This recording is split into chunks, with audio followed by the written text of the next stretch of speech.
বিয়ের দীর্ঘ বছরে কখনোই স্বামীকে ছাড়া আলাদা থাকেননি গৃহবধূ রহিমা বেগম। অথচ জুলাই বিপ্লবের 4 মাস পর স্বামী ছাড়া চলছে তার দুঃখী সংসার। আমার স্বামী 3-4 ঘন্টা বেঁচে ছিল, যদি চিকিৎসা করতে আমার স্বামী বাঁচত।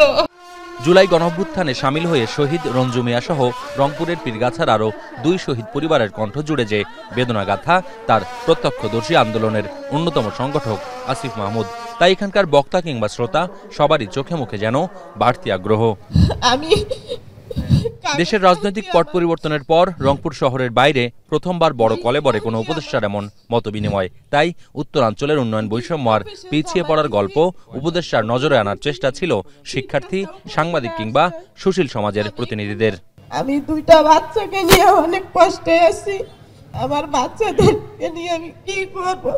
আমার একটা মেয়ে আছে, তো মেয়েটার জন্য সরকারের জন্য আমার একটা চাকরি বন্দোবস্ত করে দেয়।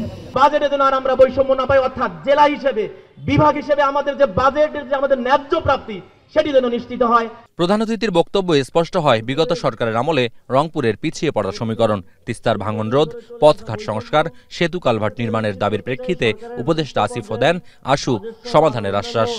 উন্নয়ন কার্যক্রমের ক্ষেত্রে যে আলোচনা অনুষ্ঠানে গণমাধ্যম কর্মীরা জানতে চান স্থানীয় সরকারে বহাল তবিয়তে থাকা আওয়ামী সরকারের সহযোগী ইউপি সদস্য ও চেয়ারম্যানদের নিয়ে সরকারের ভাবনা সম্পর্কে। এর জবাবে বিকল্প ব্যবস্থা প্রস্তুত করে স্থানীয় সরকার ভেঙে দেওয়া হবে বলে জানান উপদেষ্টা।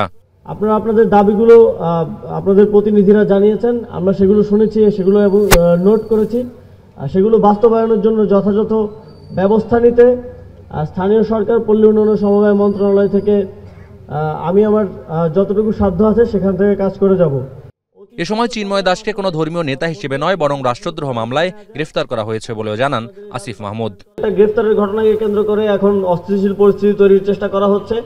আমরা স্পষ্টভাবে বলতে চাই, কেউ যদি রাষ্ট্রদ্রোহের মতো ঘটনায় যুক্ত থাকে, সে যেই হোক, যত বড় নেতাই হোক, তাকে কোনো প্রকার ছাড় দেওয়া হবে না।